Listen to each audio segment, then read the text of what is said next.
Welcome to the Parsha Perspective. Each week, we will delve deep in a weekly Torah portion to find a practical and insightful way to enhance your daily life.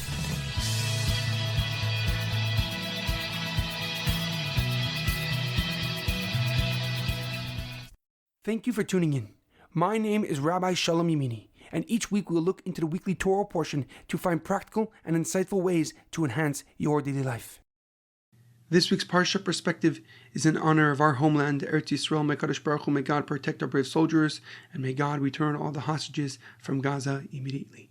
This week's Parsha Perspective is in memory of my grandfather, Rav Yeudah Ben Aaron, as well as Shlomo Ben Edward, Edward Ben Efraim, and Yirachmiel Daniel Ben Gedalia. May their souls be uplifted and may their memories be a blessing.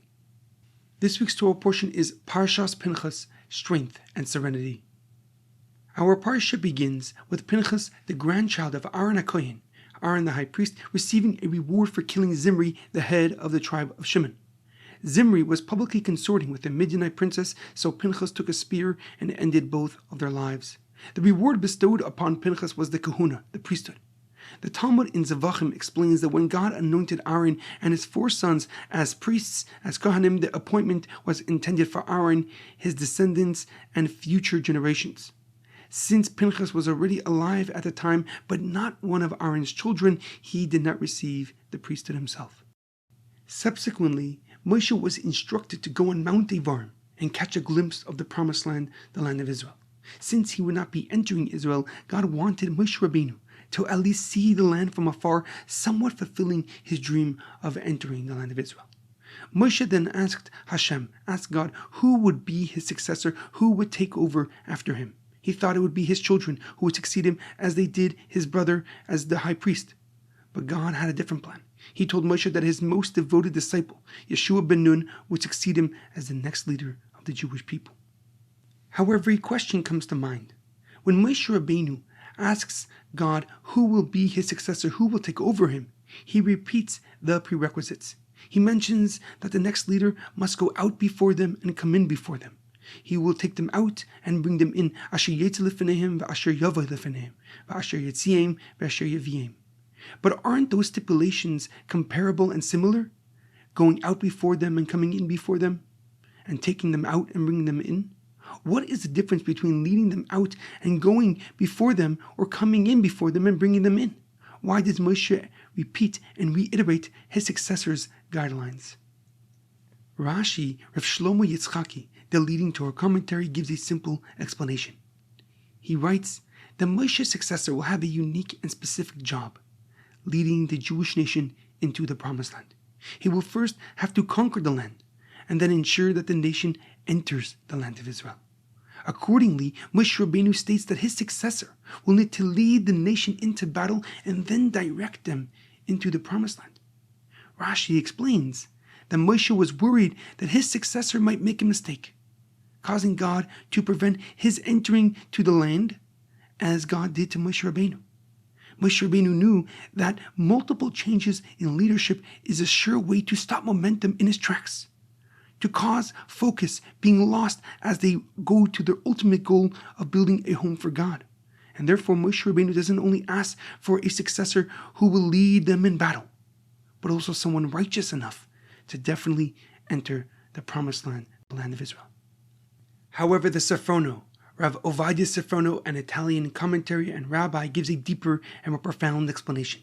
He agrees with Rashi's interpretation at the beginning of the pasuk, that Moshe's successor must command the Jewish army as they conquered the land of Israel, but he explains the latter part of the pasuk, who will take them out and who will bring them in, to mean political leadership. Moshe Rabbeinu's successor will need to lead in a post-war era, contrasting his wartime authority, his wartime command. The Sifrono writes that Moshe Rabbeinu is asking God for a successor who can direct an army in battle and govern a post-war society. Just as Moshe was able to lead a nation from slavery to freedom, from pain and misery to a godly serenity, the next leader must do the same. According to the Sifrono, Moshe Rabbeinu's successor must be capable of commanding an army, but also managing a peaceful and composed society. He must be able to see his people through their trauma and pain as they heal, develop, and make their community whole once again. Moshe Rabbeinu desired a successor who will shepherd and care for his flock in any situation, just as he did. This profound lesson is ever more relevant as we embark on a 3-week mourning period for the destruction of Jerusalem, of Yerushalayim, and both temples, both Beis HaMikdash. As we mourn its destruction, we must reaffirm our belief and our trust in God and His promise of Mashiach, of a redemption. Because the Talmud states, all those who mourn the destruction of Jerusalem will merit to see and rejoice in its rebuilding. In our daily life, it is imperative that we be both a scholar and a warrior, capable of handling responsibilities while savoring moments of serenity. And this balance is crucial for a successful, for a healthy, for a happy life. A naturally meek person cannot use their nature as an excuse to avoid the necessary strength as needed, just as an outgoing person cannot ignore the need for sensitivity towards others, and this theme applies in all aspects of our lives, in our spiritual and physical lives. We are given unique traits to fulfill unique and specific roles, and we must use them to serve HaKadosh Baruch Hu, to serve our Father in heaven. Yet we are also given character flaws that we need to correct. And sometimes the situation demands that we go beyond our natural tendencies to properly serve HaKadosh Baruch Hu, to properly serve God. Constantly refining our character with good traits until they become second nature is essential. At the same time, we must keep our intellect in control, ready to use any trait, even those prone to negativity like anger when necessary. And achieving such a balance makes us true warriors of God, ready to face any challenge with wisdom and strength. I will conclude with a profound quote from Rabbi Lord Jonathan Sacks of blessed memory. Jewish faith is not about believing the world to be other than it is. It's not about ignoring the evil, the pain, the darkness, and the suffering. It's about the courage, the endurance, and the capacity to hold fast to values even when they are ignored by others. It is the ability to see the world for what it is and yet still believe what it can become. It's not about giving up. It's not about letting go.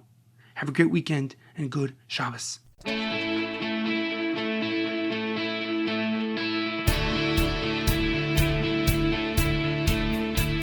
Thank you for tuning in to the Parsha Perspective. Check out our website, theparshaperspective.com. Send thoughts and comments to theparshaperspective@gmail.com. Till next time, thanks for listening.